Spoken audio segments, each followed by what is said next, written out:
Go. Hey guys, thanks for tuning in to another video episode on ForgottenWeapons.com. We're very privileged to be here today at the Institute of Military Technology, taking a look at some really interesting guns. And in particular, what we have here right now is a Colt CMG-2. This is an early belt-fed, well not really, this is a belt-fed machine gun design that Colt came up with that ultimately didn't go anywhere, but it's a real interesting piece to look at. So this is the main body of the gun. It's a sheet metal receiver with some really intricate, maybe even laser welded welds on here. Got a solid trunnion in the front. We have a quick detach barrel. Let's see. So, a couple interesting features here. We have a real short feed tray. This was in 5.56 millimeter. When we lift it up, we have, that is actually the ejector, and we'll get to why it's set up like that in a moment. The whole feed mechanism is run by the bolt as it travels, by a cam on the bolt. So instead of being run by spring pressure from a recoil spring, this is kind of like a PKM design, where actual pressure from the operating cycle is directly running the feed mechanism, which is a really good way to do things. That's a very reliable, effective mechanism. This big latch here is our barrel catch.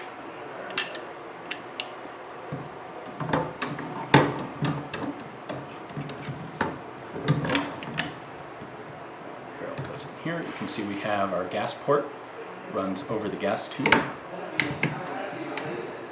And there we go. Barrel's locked in place.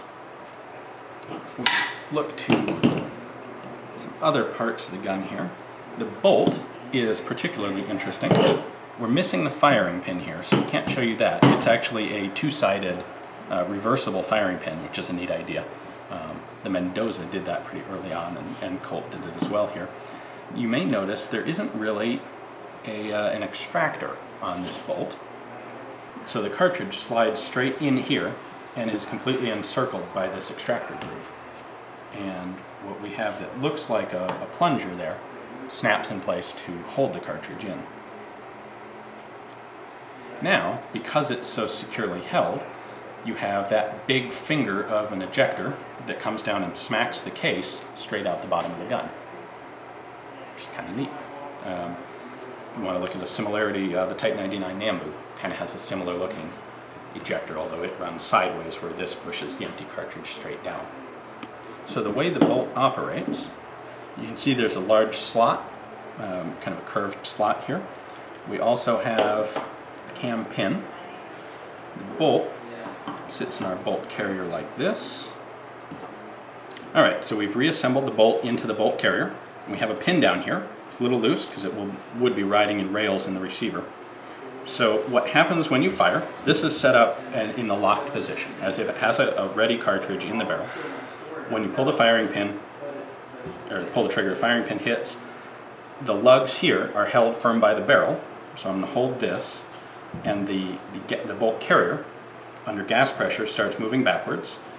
And as it does that, first the bolt travels straight for almost half an inch.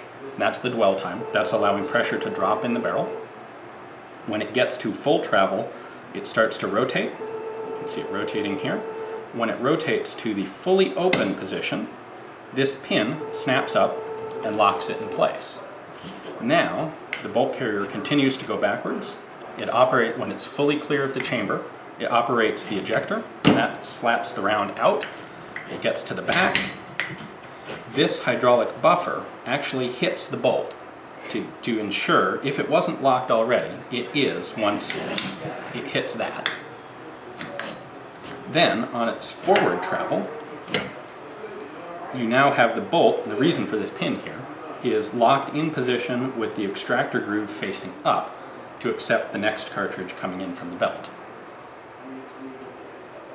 And when this is getting into position, the pin is pushed down again, which allows the bolt to be pushed backwards and rotated and locked into the barrel.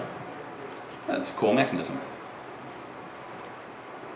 Okay, we've gone ahead and assembled the bolt into the bolt carrier.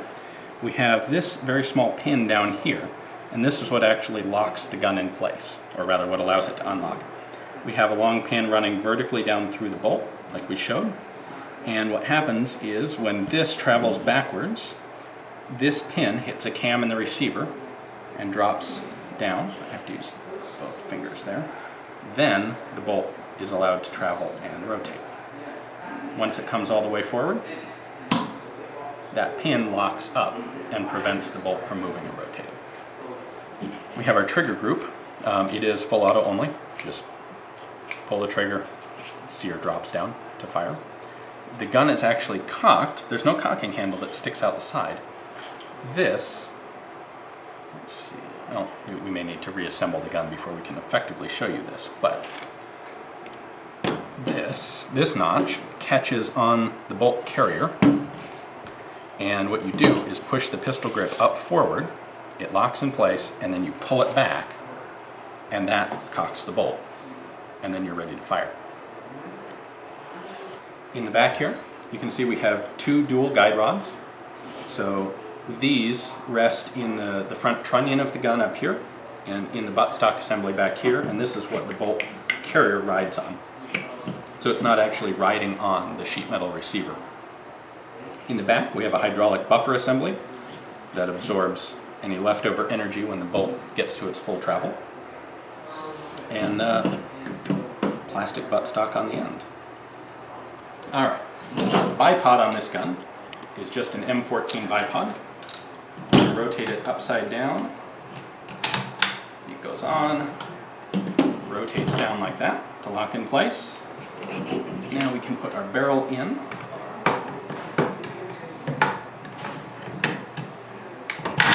There we go. Barrel's locked in place, and you can see that the gas block is now nicely nested over the gas plug. Now, get into bigger assemblies.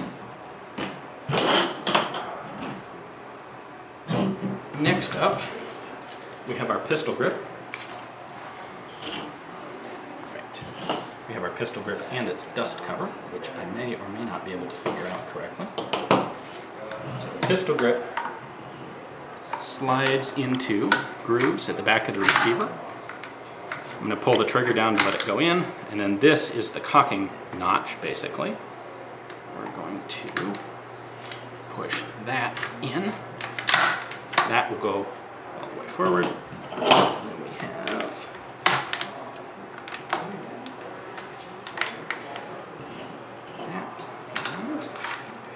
that. Dust cover goes in behind it. Now, our bolt and bolt carrier assembly, which I have just dropped the connecting pin out of. Okay. This guy slides in here.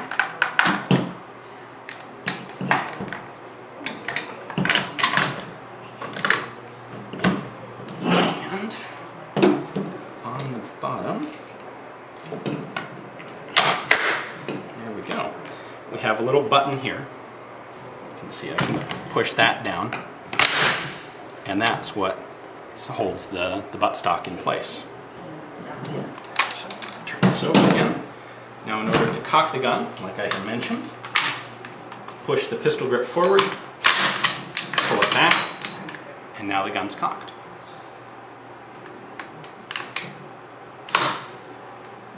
You don't see one of these around very often. Like I said, this is Colt CMG-2, and we would very much like to thank the Institute of Military Technology for letting us take a look at this really cool gun. We do have a manual for it as well, and you can find those in the vault at ForgottenWeapons.com. Thanks for watching, guys.